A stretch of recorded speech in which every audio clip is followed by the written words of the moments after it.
The Valorian Empire had dominated its region of space for 6,000 years, built on martial tradition and the absolute belief that strength determined worth.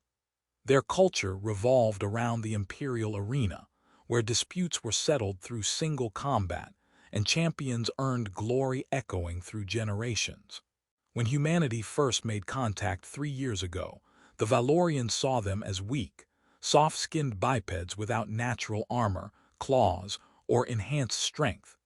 Diplomatic relations were strained until a border dispute over resource-rich systems threatened war. Queen Kessara the Unconquered proposed settlement through tradition, trial by combat.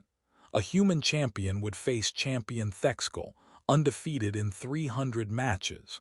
If the human won, the systems would be ceded. If Thex'kal won, humanity would withdraw all claims and acknowledge Valorian supremacy. It was meant to be theater, a demonstration of superiority, a lesson about challenging Valorian power. No one expected the human delegation to accept. Even fewer expected them to send a single warrior, identity concealed behind battle-worn armor and a reflective visor. The warrior gave no name, spoke no boasts, simply entered the arena and waited.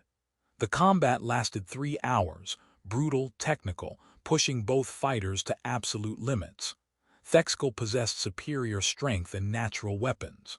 The human had only technique, endurance, and a refusal to yield that bordered on supernatural. When the human finally defeated Thex'kal, not killing but rendering him unable to continue, the silence in the grand court was deafening. 1,000 alien nobles witnessed the impossible, their champion defeated by a creature they dismissed as weak. Queen Kessara descended from her throne, approaching the kneeling, exhausted human. "You have won by our law. The disputed systems are yours. But before you depart, I would know the face of the warrior who accomplished what none have done in 300 battles." She paused, and her command resonated with absolute authority. "Remove your helmet." The warrior's hands moved slowly to the helmet's release seals. The court watched, some expecting a monster, others a machine, a few wondering if the armor concealed biological horror explaining the impossible victory.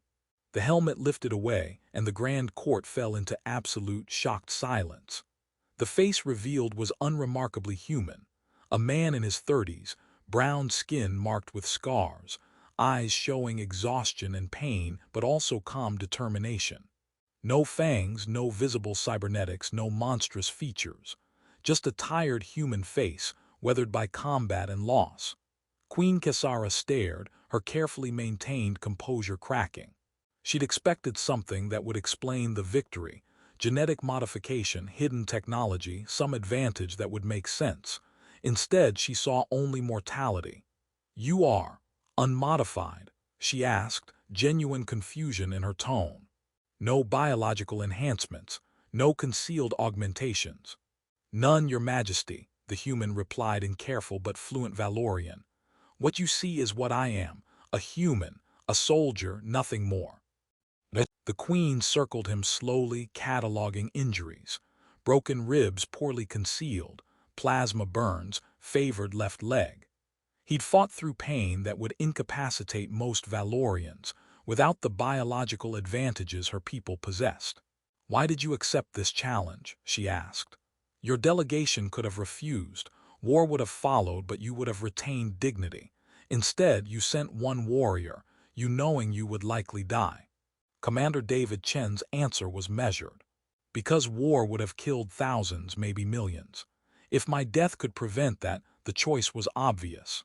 And yet you did not die, you won." Kessara's long ears flattened, deep contemplation. "How? Thex'kal has trained for a century. He possesses strength you cannot match, natural weapons you lack, resilience your biology does not provide. By all logic, you should not be standing." Something that might be a smile crossed Chen's exhausted face. "Your Majesty, humans don't win because we're strongest. We win because we're too stubborn to know when we're beaten, and because we fight for things that matter more than victory itself." The queen ordered private chambers for Chen's recovery, and over following days, did something unprecedented. Visited him personally, not as conqueror to conquered, but as someone genuinely trying to understand what she'd witnessed. Chen told her about humanity, not military capabilities or technology, but their nature. He spoke of Earth, where humans evolved without natural weapons, where survival required cooperation and innovation rather than individual strength. He explained how human culture values the underdog, celebrates perseverance, finds nobility in struggling against impossible odds. "We've built entire mythologies around it," Chen said during one conversation. David and Goliath, the 300 Spartans. Every culture has stories of the weak overcoming the strong through courage. It's written into how we see ourselves. Kessara, who grew up where strength was ultimate virtue and weakness was shame, found this alien and fascinating. "But this makes you vulnerable. You celebrate weakness." "We celebrate overcoming weakness," Chen corrected gently. "There's a difference. Acknowledging vulnerability while refusing to let it define you, that's not the same as being weak. It's being human." Gradually, Kessara began seeing the victory differently. Chen didn't win despite being human. He won because he was human. The determination to protect others at personal cost. The refusal to yield when defeat seems certain. The ability to fight with intelligence rather than relying on natural advantages. When Chen was well enough to return, the Queen made an announcement shocking the Empire. Permanent peace treaty with humanity, including cultural exchange and joint defense pacts. Many protested. Humans proved dangerous, better to eliminate the threat. Kessara silenced them with a gesture. "You saw what I saw. A warrior without natural weapons who defeated our champion. But you failed to see why that matters. Humans fight not from instinct, but from choice. They choose to be brave, noble, to sacrifice for others. That kind of strength cannot be bred or trained. It comes from within." She turned to Chen. "Commander Chen taught me something our empire forgot. True strength isn't about being unbreakable. It's about breaking and choosing to stand again anyway." The treaty was signed before the Grand Court. As Chen prepared to depart, Kessara spoke privately one final time.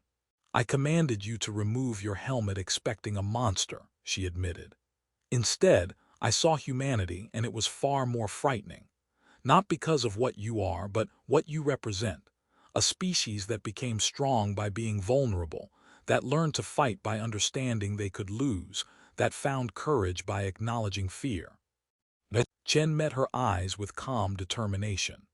"Your Majesty, humanity has always known we're not the strongest, fastest, or most dangerous. We've known since our ancestors looked at predators and realized we were outmatched. But we learned that being outmatched isn't the same as being beaten. It just means we have to be smarter, braver, and more determined than our circumstances warrant." "And if you face opponents stronger than Valorians?" Kessara asked. "Then we'll adapt, persevere, and find a way to win," Chen replied simply. "That's what humans do. It's what we've always done." Years later, the story becomes legend. The day an alien queen commanded a human to remove his helmet, expecting a monster, and found something that changed her understanding of strength forever.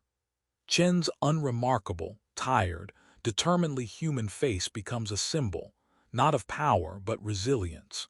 The strength of vulnerability acknowledged and overcome, of choosing courage when nature provides no weapons, of fighting for others when survival would be easier. Queen Kessara becomes the enlightened, the ruler who saw past martial prowess to recognize deeper truth about what makes civilizations endure. And Chen becomes Ambassador Chen, building bridges through the same quiet determination that won victory. On the anniversary of that combat, Chen returns at Kessara's invitation. She presents the mark of transformation, reserved for those who change the empire's course.